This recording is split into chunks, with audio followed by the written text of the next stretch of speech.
few minutes, withdraw the mind from all outward distractions and focus it on the Divine Spirit within, and pray to that Paramatman for peace and harmony of the whole humanity.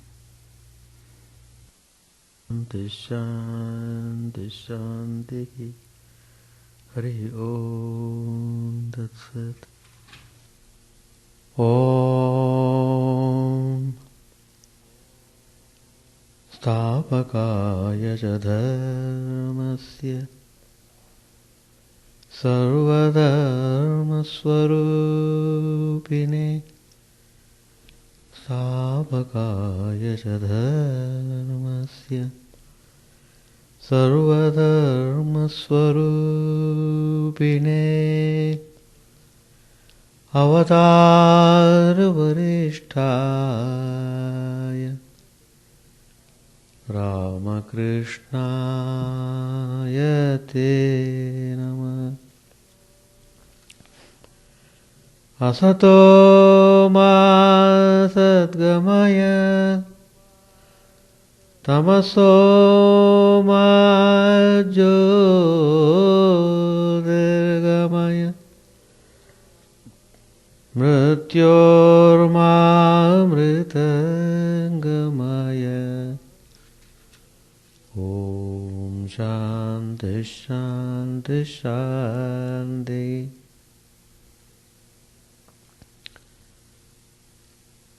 Let us bow down to Sri Ramakrishna, the embodiment of all religions, the Supreme God incarnate. Let us pray to Him to lead us from the unreal to the real, to lead us from the darkness of ignorance to the light of knowledge, to lead us from death to immortality.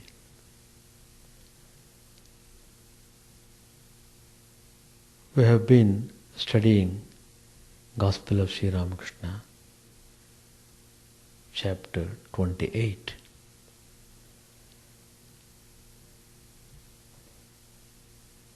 We have been discussing many points.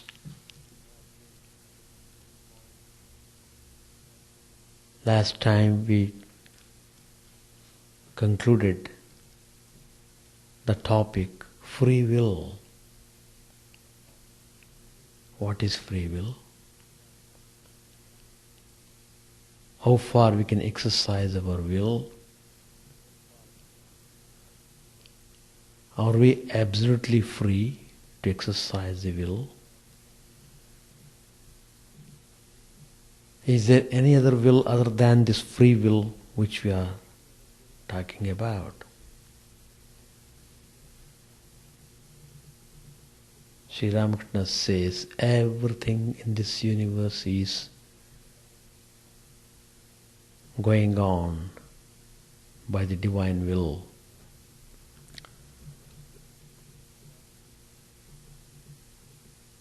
Well, Sri Ramakrishna in course of his teachings said, who is a devotee? It's very important to know.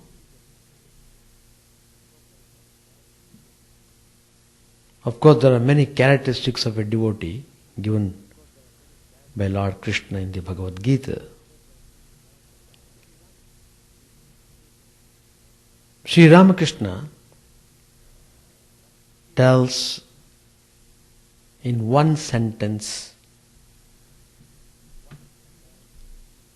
who is a devotee.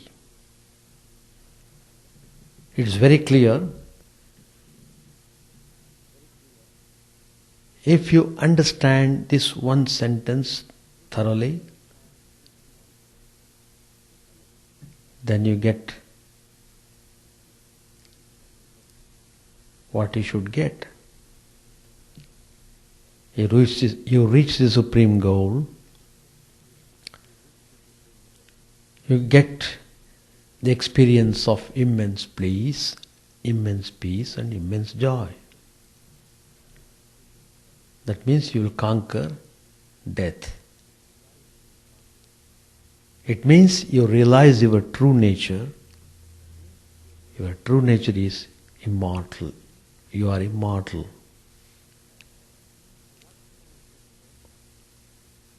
So what Sri Ramakrishna said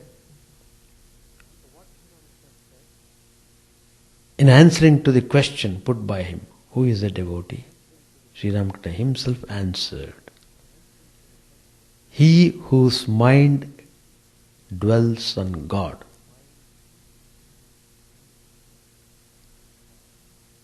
Now you have to find out how far, how much my mind is on God. It's not difficult to find out. If you sit in meditation for 5 minutes, you will know in that 5 minutes how the mind runs and runs and runs. That means the mind is not able to sit.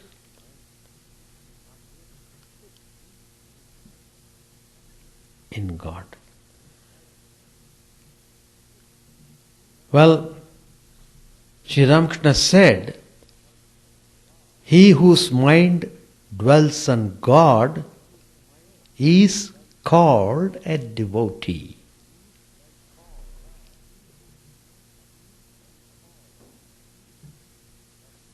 Then he says further, but this is not possible as long as one has egotism and vanity.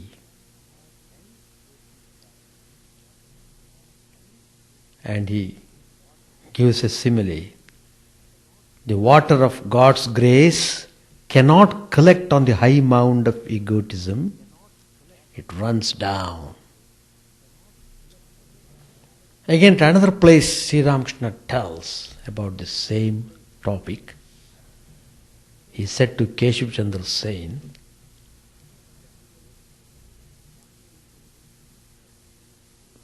pointing to him, he said clearly,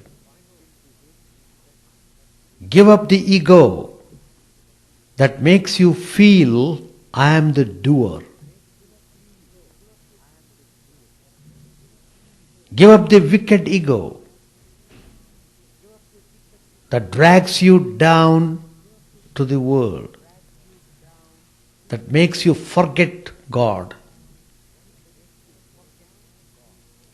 One doesn't have to renounce the ego that makes one feel I am the servant of God, I am His devotee. One doesn't develop the divine ego as long as one retains the wicked ego. If a man is in charge of the storeroom, the master of the house does not feel responsible for it.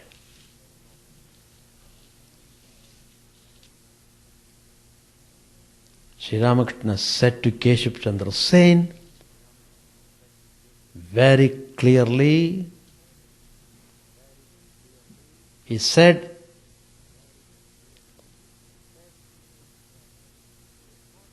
that he would not be able to realize God without renouncing the ego.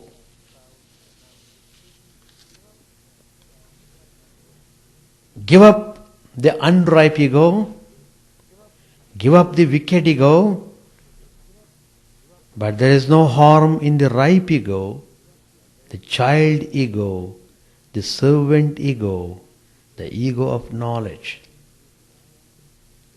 Then in the chapter 28, Sri Ramakrishna said, an egotistic person cannot realize God. Egotism is like a high mound where rainwater cannot collect. The water runs off. Then where does it go? It collects in lowland. There seeds sprout and grow into trees. Then the trees bear fruit.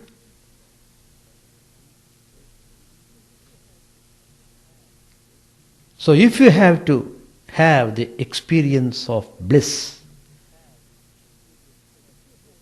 you must be completely humble. Sri Ramakrishna used to say, I am the servant of the servant of the servant of devotees.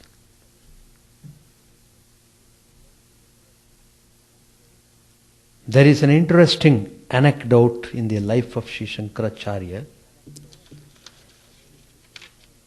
He had a disciple with him for a long time. That disciple was living with him, to whom Shankaracharya had not given any instruction. It was like that in those days. The Guru would keep on watching the disciple in many ways, and at the correct time he would impart instruction and it would fructify. Well, the Guru knew well how to awaken the disciple. One day, Shankaracharya was seated alone. He heard someone's footsteps from behind. So he just asked, who is there? The disciple answered, it is I.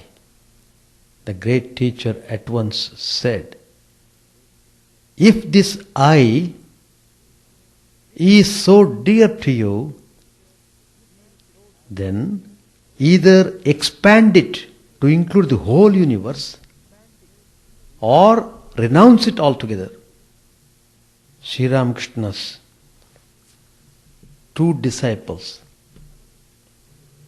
very great disciples, thoroughly carried into practice the twofold precept of Shankaracharya. One was Swami Vivekananda, and the second was Nag Mahasaya, one of the greatest household disciples.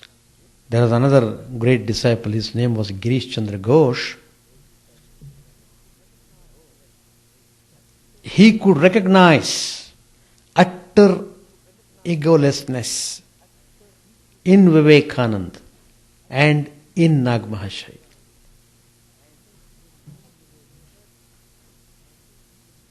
He said, Maya, what is that? God's power of cosmic illusion. That we call it as Maya. Maya could not ensnare Vivekananda. Why? Because he expanded his ego to encompass the whole universe, and Maya's net became too small. Well, what about Nag Mahasaya? Neither could Maya catch Nag Mahasaya. Why? Because Nag Mahasaya, one of the greatest household disciples,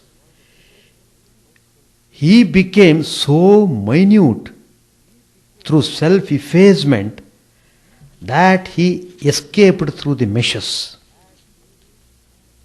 So, people in general are caught by Maya because they cling to the ego. They cling to the ego. And so, there is no end to their suffering.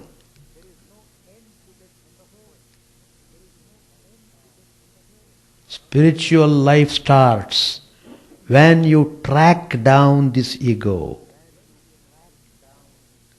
And it ends when the ego is annihilated or dissolved in the infinity of God.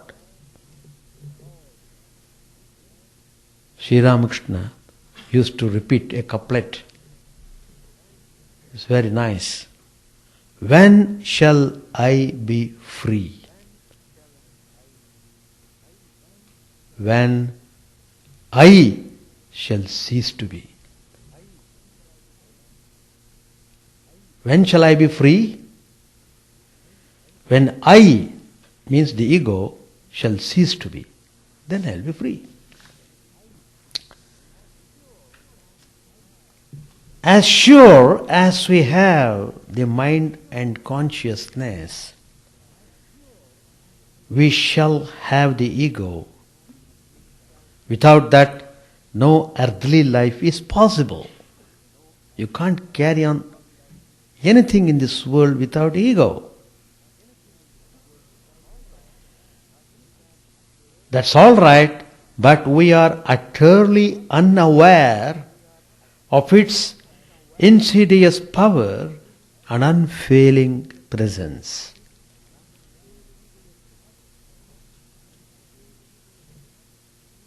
You know, Sri Ramakrishna gives the example like persons possessed by ghosts.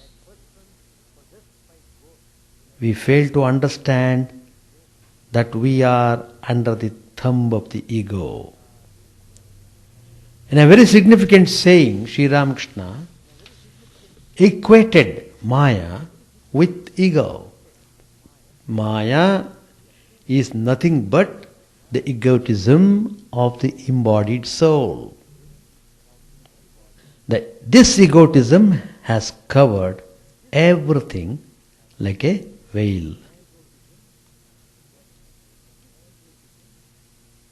Shankaracharya says in the Vivekananda, Aham buddhyaiva mohinya yojayatva vriter balat vikshepa shaktihi purusham vikshepayati tadgunaihi. Vivekananda, very nice book composed by the great Shankaracharya himself. What he means by this is the projecting power through the aid of the veiling power connects a person with the siren of egoistic idea and distracts him through the attributes of that. Maya is that which hides the undivided, all-pervading truth and creates multiplicity. The ego, we see, also does this for each one of us. That's why Sri Ramakrishna equated the ego with Maya. Why do we feel separated from others and the world? Because of the ego. To the extent we are able to outgrow this narrow idea and come to feel our unity with the rest of us and with truth. To that extent we regain our health, psychological and spiritual. Man has an innate and insatiable hunger for happiness. Everybody wants to be happy. But this hunger is seldom satisfied as long as he clings to his ego. There is no happiness in finite things, and the ego is finite. So where is happiness? The infinite alone is happiness. God is infinite. Man, no doubt, he has that innate happiness in himself. What then precludes him from obtaining this happiness? It is the ego, says Shankaracharya. Again in Vivekananda, it tells a very beautiful, meaningful verse. Brahmananda nidhirmaha balavatahankara ghorahina samveshti atmani rakshate gunamayaischandaistrivir mastakaihi vijnanakya mahasinadhyati mata vichidya shirshatrayam nirmulyahi mimam nidhim sukakaram dhironu kshamaha. Very significant verse. Like a dreadful three-hooded serpent, the ego is guarding the treasure trove of the bliss of Brahman. Three-hooded serpent. The ego is compared to three-hooded serpent. It is guarding that. What are the three hoods? The three hoods are the three qualities, sattva, rajas and tamas.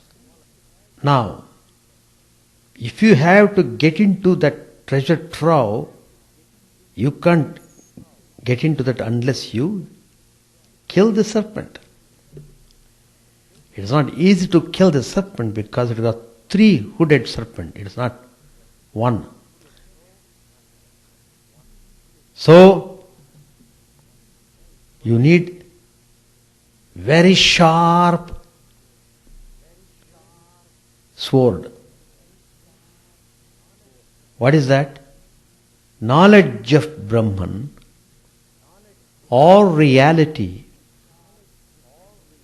is the sharp, shining sword with which the aspirant can slice the ego serpent and acquire the bliss of Brahman. This is what Shankaracharya said. Knowledge is light. Nahi jnanena sadrisham. There is nothing equal to knowledge. A physician cannot treat and cure a disease until he knows its etiology or cause.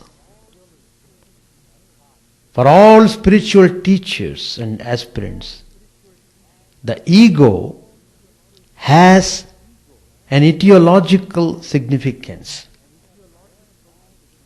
Only when we are aware of the origin and rise of the ego and the many subtle forms it assumes to afflict us, can we hope to come to grips with it. It is no matter of coincidence that all religions teach the killing of the false I or ego, so that the real I, the Lord, will reign. Of course, I am trying to give you ideas on Vedanta in the gospel class as far as possible, so that you become familiar with the Vedantic principles. It helps you a lot. So I am again and again taking Upanishads. One of the Upanishads, it says, Dva suparna sayuja sakhaya samanam vriksham parishasvajate tayoranya pippalam swadvatyanashtan ananyo abhichakajiti. The meaning of this verse is, it compares the Paramatman and Jivatman. Who is Jivatman? We, all the individual self. I am Chidananda, I am Mithilesh, I am this, I am that. So Jivatma. It compares the Paramatma and Jivatma. Supreme Self and the individual self. To two beautiful birds sitting on the same tree. One of the birds, that is the Jivatman, the individual self, It is engrossed in eating the sweet and bitter fruits and bemoans its helpless plight, while the other, the Paramatman, remains majestically looking on. Shankaracharya, in commenting on one of the verses of the Upanishads, gives us an idea of the origin and proliferation of the ego. He says, very nicely he has described, under the heavy weight of ignorance, desire, action, and longing for the fruit of action, the jiva, the embodied being, becomes drowned, as it were, in the ocean of the world because of the heavy weight. He is convinced beyond doubt that body is Atman and regards himself as the son or grandson of this or that man. He thinks further that he is lean, he is stout, endowed with or devoid of good qualities, and a victim of pleasure and pain, and that there exists nothing else but the tangible universe. Thus, he comes under the sway of birth and death in this samsara, or relative existence, and believes himself to be united with or parted from friends and kinsmen. So, identification of the self with the body is the first and fundamental cause of the appearance of the ego. Owing to this identification, which is false, all the confusion of worldly life, happiness and misery, birth and death, follows. Side by side with the corporeal identification sets in the identification with the mind and the sense organs. Patanjali in his Yoga Sutra has said, egoism is the identification of the seer with the instrument of seeing. Drigdarshana shaktyor ekatmane vasmita. Asmita means egoism. The ego, what is this ego? It is the reflection of the true self on the mind. The two appear to be the same, but one is the original, the other a reflected duplicate. The self will always be falsely represented by the ego until our ignorance is removed. Now, what is this true self? The true self is capital I. The false self is little I. That means I with a dot. Just a small dot. That's the difference between the capital I and little I. A little blemish of ego. The dot, that is a symbol of blemish. Now, the capital I is just one pure stroke, just as the highest truth is always simple and pure. What limits us and makes us little? Just the dot. Without the dot, we are always great. Always the capital I. So, all the practices, given by the religions of the world. They are all meant to remove that dot. How simple it is.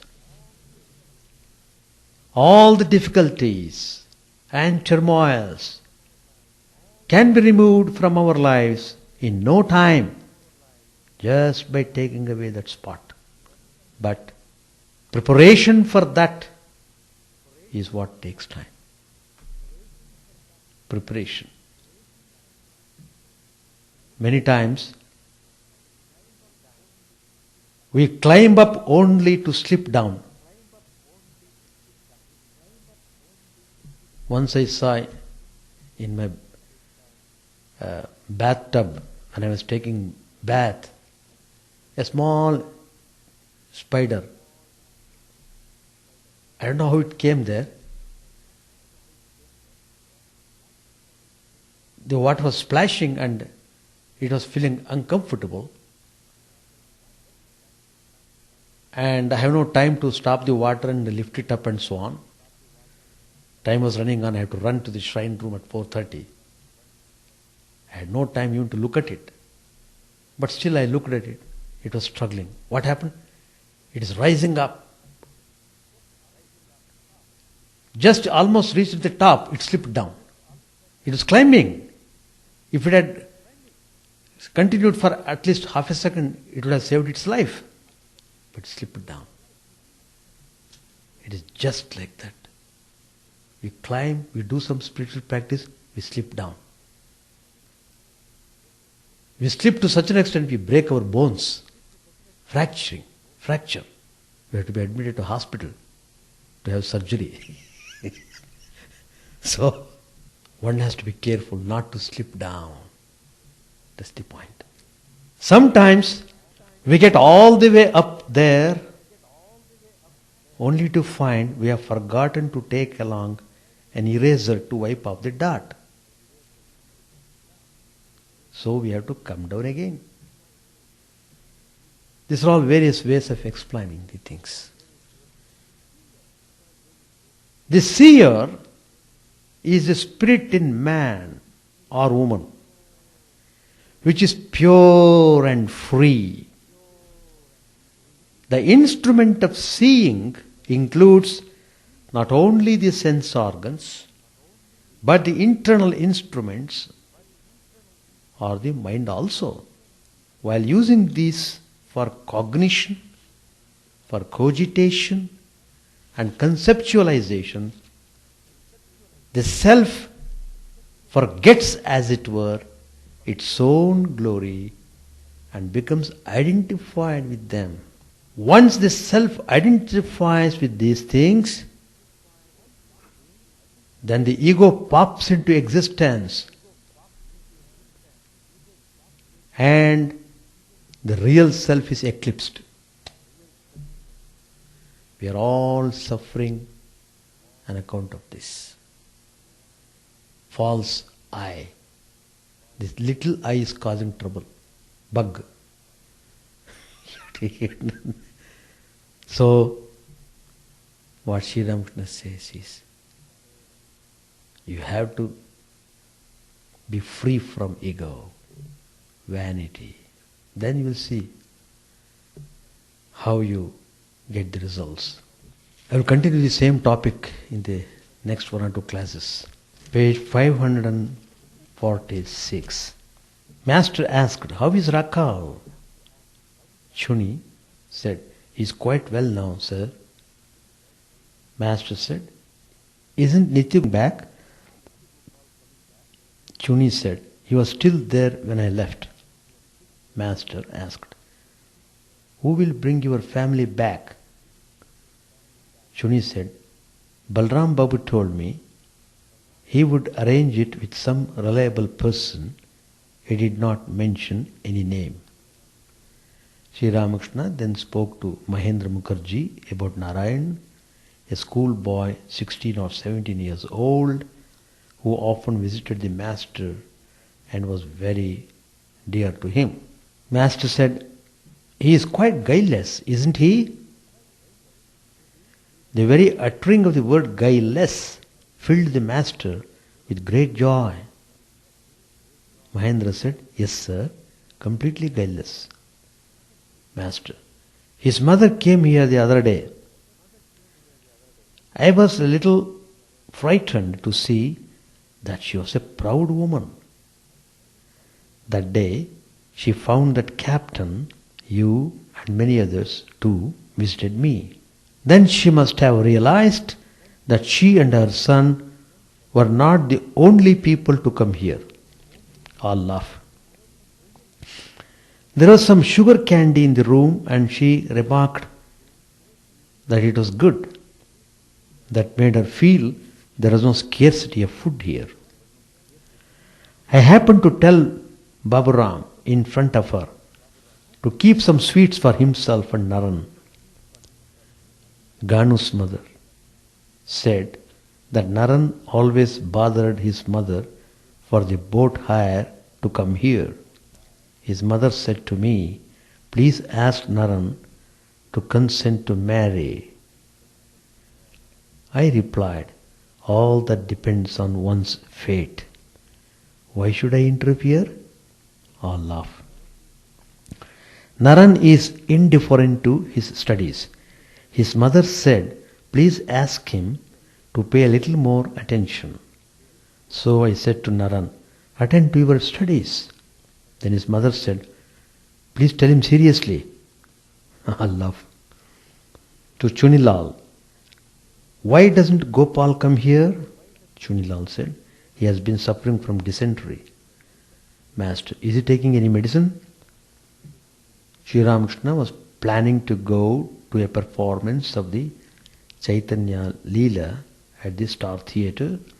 Mahendra Mukherjee was to take him to Calcutta in his carriage. They were talking about choosing good seats.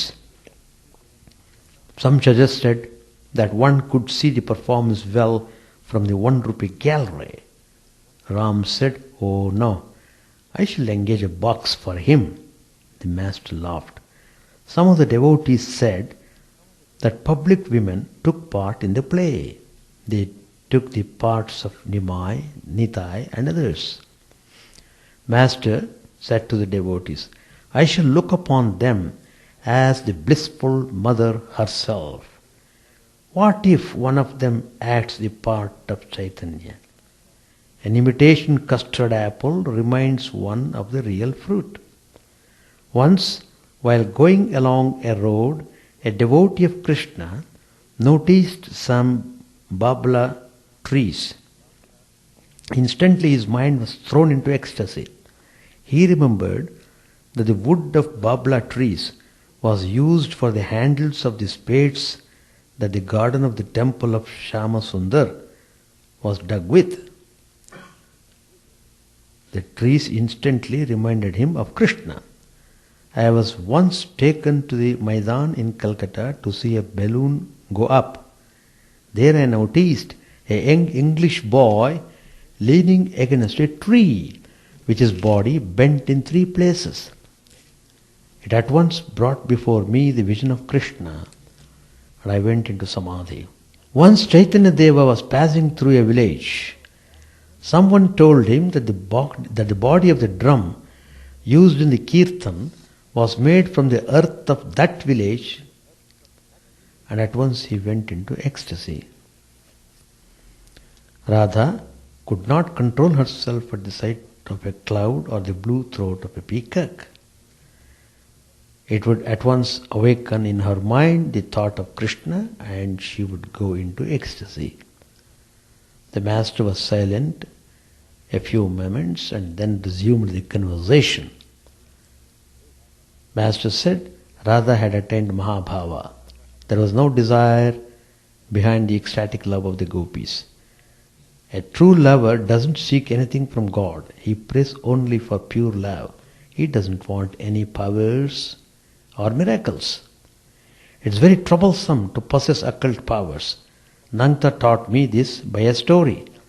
A man who had acquired occult powers was sitting on the seashore when a storm arose.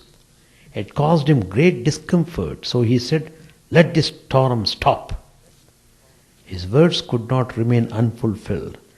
At that moment a ship was going full sail before the wind. When the storm ceased abruptly, the ship capsized and sank. The passengers perished, and the sin of causing their death fell to the man. And because of that sin, he lost his occult powers and went to hell. Once upon a time, a sadhu acquired great occult powers. He was vain about them, but he was a good man and had some austerities to his credit. One day, the Lord, disguised as a holy man, came to him and said, "Revered sir, I have heard that you have great occult powers." The sadhu received the Lord cordially and offered him a seat. Just then an elephant passed by. The Lord, in the disguise of the holy man, said to the sadhu, "Revered sir, can you kill this elephant if you like?" The sadhu said, "Yes, it is possible." So saying, he took a pinch of dust, muttered some mantras over it, and threw it at the elephant. The beast struggled a while in pain and then dropped dead. The Lord said, "What power you have? You have killed the elephant." The sadhu laughed. Again the Lord spoke, "Now can you revive the elephant?" "That too is possible," replied the sadhu. He threw another pinch of charmed dust at the beast. The elephant writhed about a little and came back to life. Then the Lord said, "Wonderful is your power. But may I ask you one thing? You have killed the elephant and you have revived it. But what has that done for you? Do you feel uplifted by it? Has it enabled you to realize God?" Saying this, the Lord vanished. Subtle are the ways of dharma. One cannot realize God if one has even the least trace of desire. A thread cannot pass through the eye of a needle if it has the smallest fiber sticking out. Krishna said to Arjuna, "Friend, if you want to realize me, you will not succeed if you have even one of the 8 occult powers. This is the truth. Occult power is sure to beget pride, and pride makes one forget God." Once a cross-eyed rich man came here. He said to me, "You are a Paramahamsa, that's good. You must perform a swasthayana ceremony for me." What a small-minded person he was. He called me a Paramahamsa and yet wanted me to perform that ceremony. To secure welfare by means of the swasthayana is to exercise occult power. Then Sri Ramakrishna says, it's pertaining to the subject I spoke today, an egotistic person cannot realize God. Do you know what egotism is like? It is like a high mound where rainwater cannot collect. Now your session, my session is over. Actually, Sri Ramakrishna is the spiritual master under whom Vivekananda, Brahmanand, all these were trained. And Holy Mother was trained by Sri Ramakrishna. And they all reflect what Sri Ramakrishna had said. All these great disciples, they show in their life what they have learnt from Sri Ramakrishna. And it is very nice to read all of them because they all help in your spiritual pursuit. They all help. They tell in different ways how to arrive at the truth. And by studying life and teachings of all Holy Mother, Vivekananda, Brahmanand, and tomorrow we are observing there is another Swami sitting near the Brahmanand. He is called Adbhutananda. The book is there in the library, you can read. They are all very inspiring lives. If you read those lives, you feel inspired that you don't have to lose hope in the life.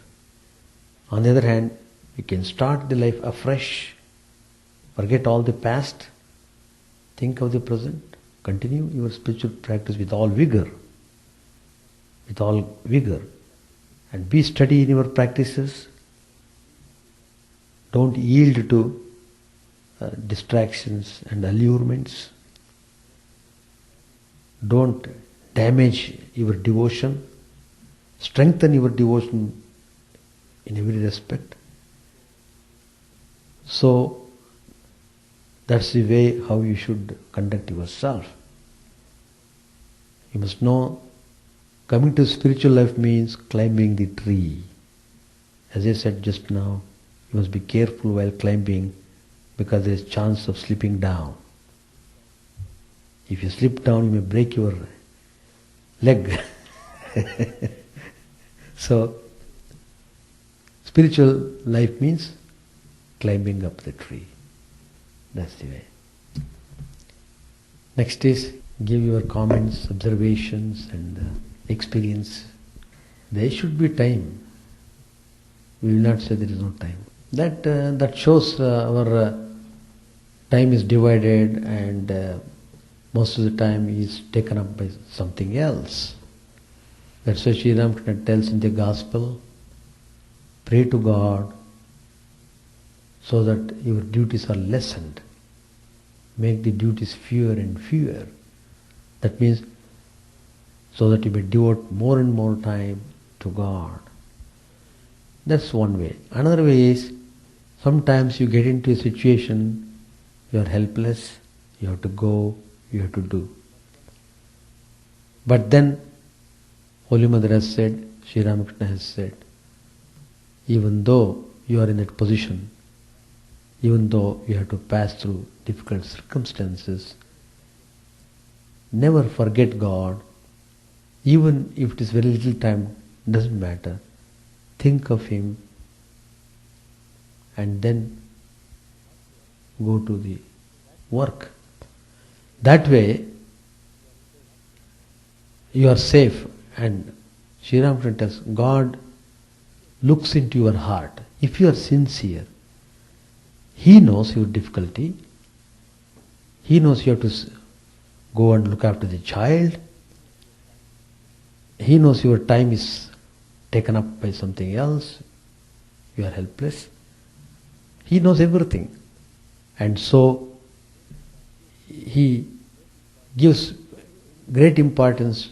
Even if you think for 5 minutes, that 5 minutes must be given totally to Him, and the rest He will take care of it. That's how we should conduct. Ultimately you have to give up, because as long as the mind is, for some reason or other, you are pulled down and dragged into certain things, even though you say, I can't help, but fact remains the same. Mind is, for some reason, mind is dragged out. That means it takes more time for people to realize the truth. It only proves that way, that's all. Without practice, one cannot have that experience of God. That's the idea. Anybody else?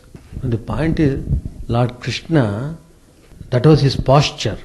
He would stand in that posture, bending his limbs in such fashion. So, because Sri Ramakrishna had studied Krishna's life in great depth, so anybody standing in that posture would give him an awakening. He would remember Lord Krishna himself. That's all. So that is how he was able to immediately raise his mind to that highest level. Because of that purity of the mind. His mind was so pure, even small things would awaken him to the highest state of mind. That's all. And the true self, real self, the real self and the false self, which I was explaining, which I will explain further in the next class.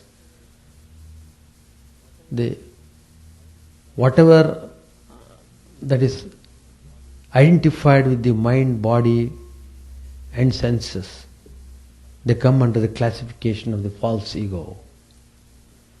That's why we say meditate means you withdraw the mind from all external things. Finally you have to transcend the mind, you have to go beyond the mind. So the individual ego consciousness, that is the identification of the false ego, remains as long as you are associated with the mind. And mind is the storehouse of all the tendencies which you have inherited in your births. And so, even though a man after living for 80 or 90 years, he may die, but mind does not die according to our philosophy. Mind always goes with the soul. Soul is the self associated with the mind is called soul, or you may say embodied being. So the mind comes along with him wherever he goes. He is going along with the mind. So his activities start with the mind, with the activities of the mind. So that way you are always involved in the false ego.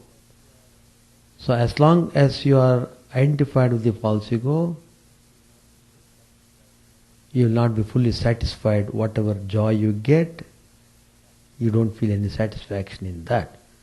Because, as I said earlier, there is no real happiness in the finite. The real happiness, everlasting happiness, one can experience only in the infinite. That infinite is God Himself.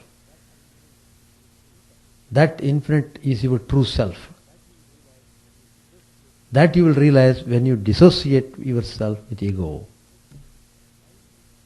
That's all the point. Why we become associated with ego, that cannot be answered. We have come to this body. Now we have to see how to get out of it, that's all. That's our immediate problem. Once you realize your truth, nature, then you will understand what is all this. No, the mind that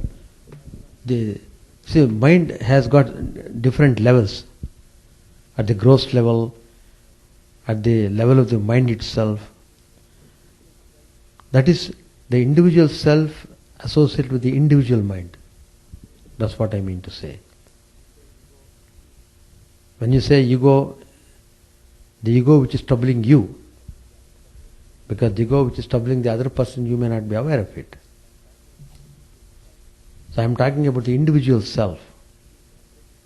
Because he feels separated from the Paramatman, the Supreme Self, so he is suffering.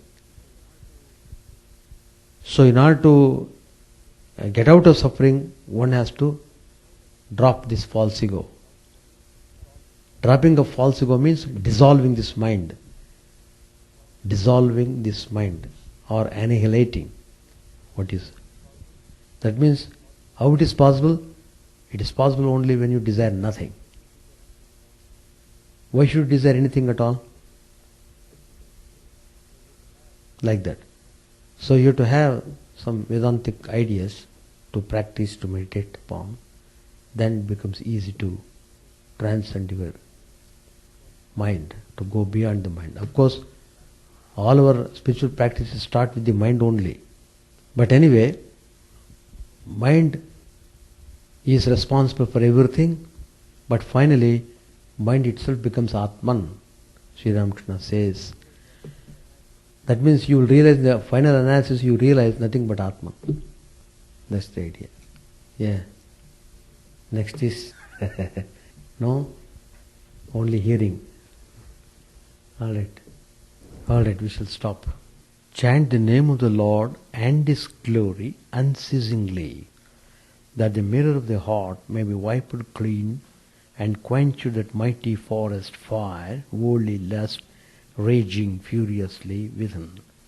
O name, stream down in moonlight on the lotus heart, opening its cup to knowledge of thyself. O self, drowned deep in the waves of his bliss, tasting his nectar at every step, bathing in his name, that bought for weary souls. Various are thy names, O Lord, in each and every name thy power resides. No times are set, no rites are needful for chanting of thy name. So vast is thy mercy. How huge then is my wretchedness, who find in empty life and heart no devotion to thy name. O my mind, be humbler than a blade of grass. Be patient and forbearing like a tree. Take no honor to thyself, give honor to all. Chant unceasingly the name of the Lord. O Lord and soul of the universe, mine is no prayer for wealth or retinue, the playthings of lust or the toys of fame. As many times as I may be reborn, grant me, O Lord, a steadfast love for Thee. A drowning man in this world's fearful ocean is Thy servant, O sweet one. In Thy mercy consider him as dust beneath Thy feet. Ah, how I long for the day when an instant separation from Thee, O Lord, will be as 1,000 years, when my heart burns away with its desire, and the world without Thee is a heartless void.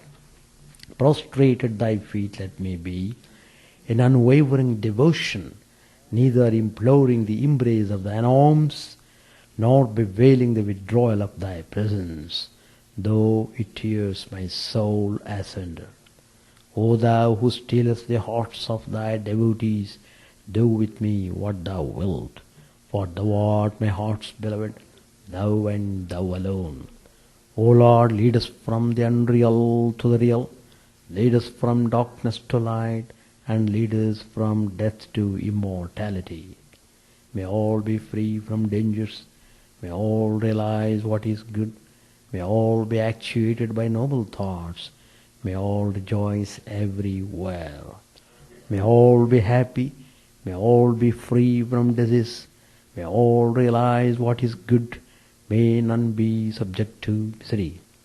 May the wicked become virtuous, may the virtuous reign tranquility, may the tranquil be free from bonds, may the freed make others free. May good betide all people, may the sovereign righteously rule the earth, may all beings ever attain what is good, may all the worlds be prosperous and happy. May the clouds pour rain in time, may the earth be blessed with crops, may all countries be freed from calamity, may holy men live without fear. May the Lord, the destroyer of sins, the presiding deity of all sacred works, be satisfied. For He being pleased, the whole universe becomes pleased. He being satisfied, the whole universe feels satisfied.